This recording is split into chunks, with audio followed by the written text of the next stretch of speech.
Sheldon Adelson withdrawing from the Oakland Raiders relocation effort to Las Vegas has effectively killed the project. That's right. Las Vegas will not get the Oakland Raiders, and here's why. First of all, a number of people have said, well, Goldman Sachs can fill in the gap for Sheldon Adelson. They can't.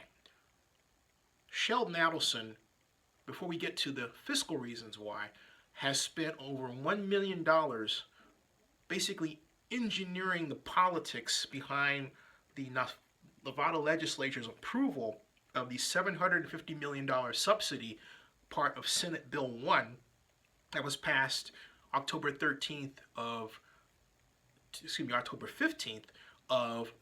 last year, 2016. Consider what Adelson did. He not only brought Mark Davis to Las Vegas along with UNLV President Lynn Jessup, he spent over $600,000, not including $300,000 for Nevada Governor Brian Sandoval's campaign, on people running for office in Las Vegas for the city council, Clark County, or for the Nevada legislature, as well as for those who are holding seats in the Nevada legislature. That's right.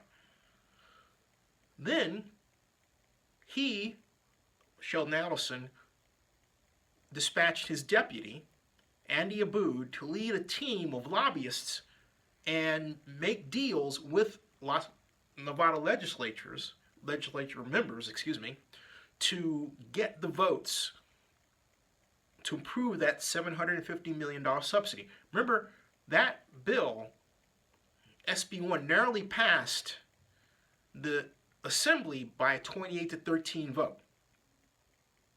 It was 3 votes off, thereabouts. And a number of the votes were based on promises that Las Vegas Sands lobbyists made to legislatures. Now that Las Vegas Sands is out of the picture, those promises dissolve.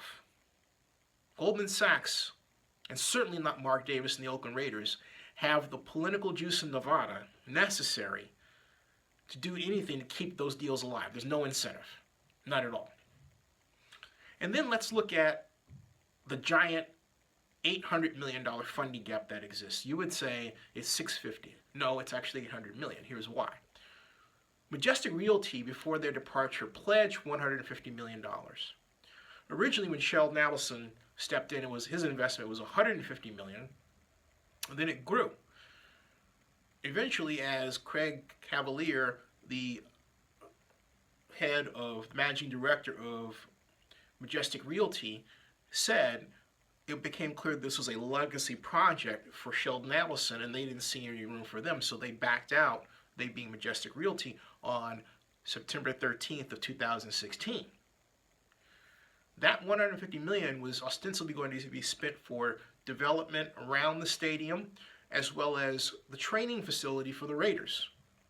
Remember, there was discussion as to where that was going to go, possibly Reno, someplace like that.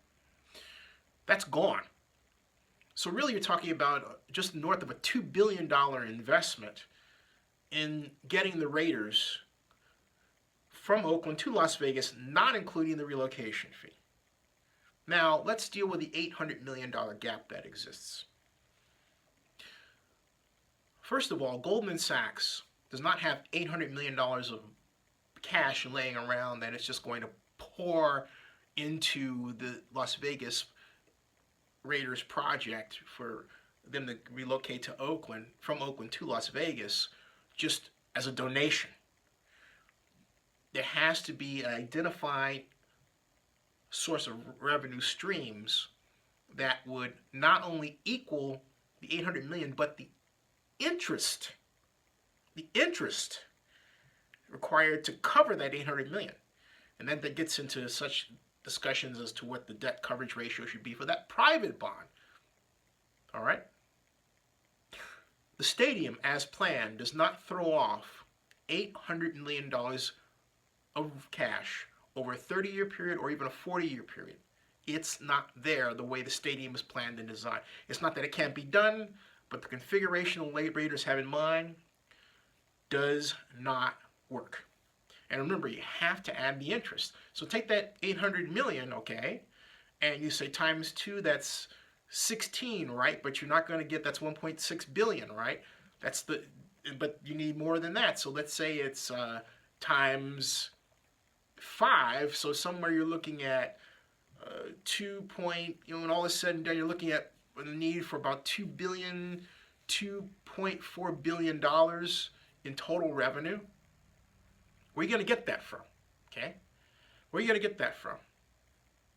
It's not there. It's simply not there. You have the 800 million plus the interest, the principal and the interest. The interest will kill you. That's not there.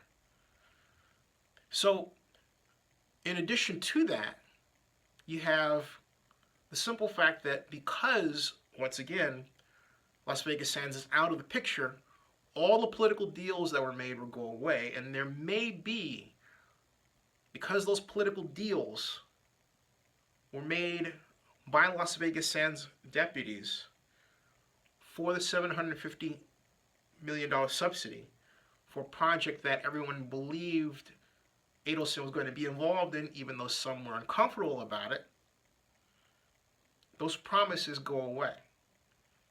And with those promises gone, and it's already starting, there is a likelihood that legislators would begin to discuss pulling back on the subsidy altogether, reducing it.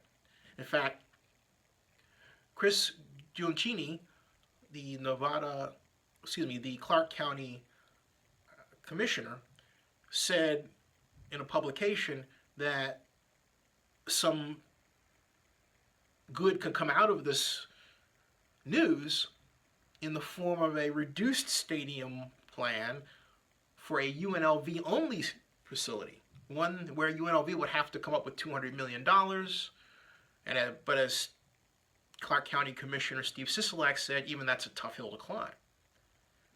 But note, the talk is already starting around reducing that subsidy. That means the deal is going like that, nosedive, south. But the bottom line is that Sheldon Adelson, when he wrote the paragraph or the document, the page, explaining why he was pulling out of the Raiders project for Las Vegas to leave Oakland, the last paragraph was written in such a way that it made me think he was more the de facto mayor of Las Vegas than anything else. And he talked about the countless, many people that gave their time and effort. He thanked the politicians. In other words, what Sheldon Adelson did was in one paragraph tell Mark Davis, my relationships in Las Vegas and Nevada are my currency. Even though I use currency to develop those relationships, they are my relationships, not yours. And basically, Adelson thanked them.